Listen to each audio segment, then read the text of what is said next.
Praise the Lord. मैं pastor तारा दोबारा आप लोगों के बीच में। आज हम प्रकाशित वाक्य से देखेंगे। प्रकाशित वाक्य हर एक मसीहों को जानना क्यों जरूरी है और प्रकाशित वाक्य का शब्द कहाँ से आया है और क्यों परमेश्वर ने प्रकाशित वाक्य को लिखित रूप में हर एक मसीहों को दिया है, ये भी जानना बहुत जरूरी है। तो प्रकाशित वाक्य उसका एक अध्याय उसका एक में लिखा है यीशु मसीह का प्रकाशन।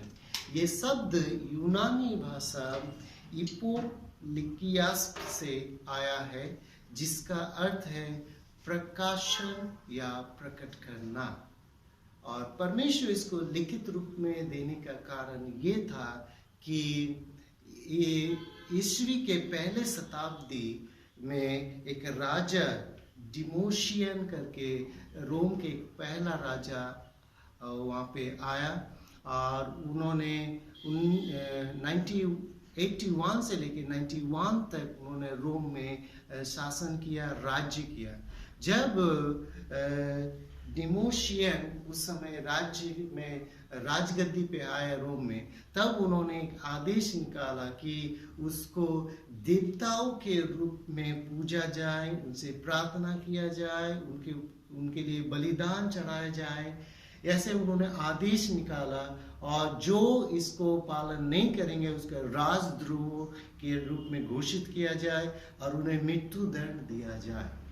जब इस नियम को निकाला गया तब वहाँ के मसीह लोग और जो प्रभु के कलीसिया के लोग, वो लोग बहुत चिंतित थे और वो सोच रहे थे कि क्या मसीह की जो लोगों की खात्मा हो जाएंगे, कलीसिया का समाप्त हो जाएंगे। और वो लोग बहुत दुविधा में थे।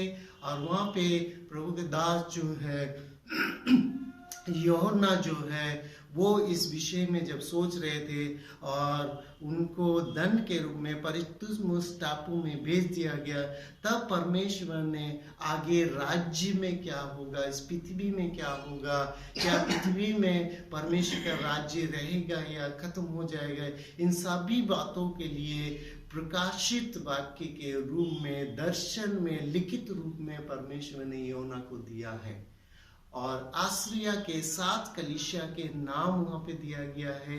सिर्फ वो 7 कलीसिया का संदेश नहीं है, वो पूरे दुनिया के मसीह लोगों के लिए वो एक संदेश है।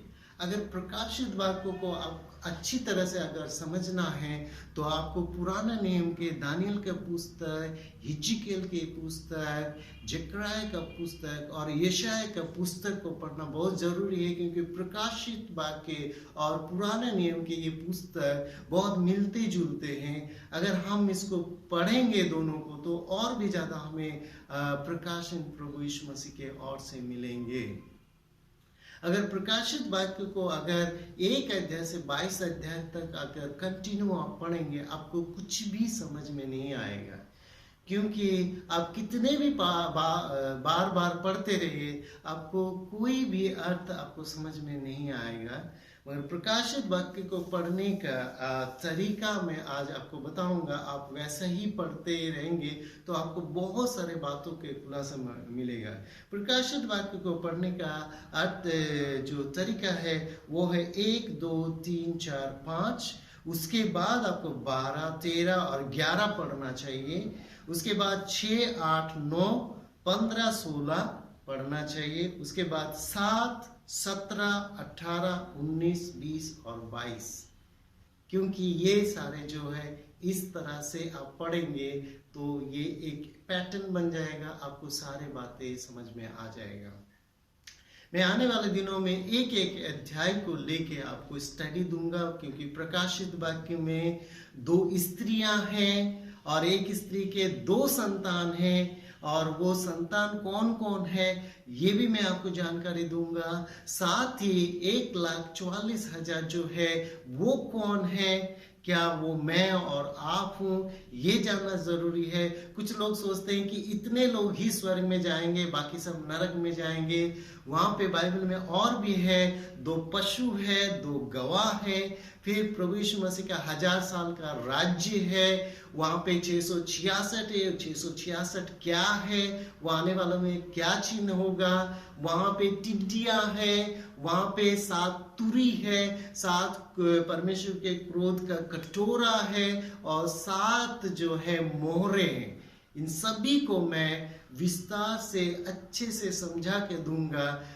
बस आपको इतना करना है, मेरे हर एक वीडियो को जो प्रकाशित वाक्य से जुड़ा है आप देखते रहिए और उसको शेयर कर रहे, सब्सक्राइब भी करते रहिए, ताकि मैं लगातार आपको ये संदेश जो स्टडी है वो आपको मिलते रहेगा।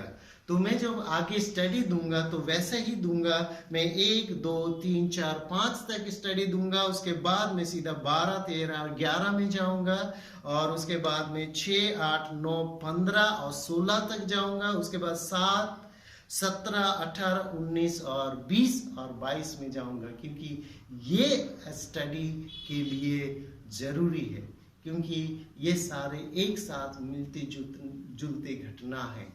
लोग सोचते हैं कि जो क्रोध के अग्नि है, टिड्डियां है, वो किसके ऊपर आने वाला है, किसके ऊपर ताड़ना आने वाला है, क्या होने वाला है। मेरा स्टडी आप लेने के बाद आप निश्चिंत हो जाएंगे। आप मेरे वीडियो को आप देखते रहिए, लाइक करते रहिए और सब्सक्राइब करते रहिए। प्रभु आपको जरूर आपको आशीष करेगा। जय मसीह की।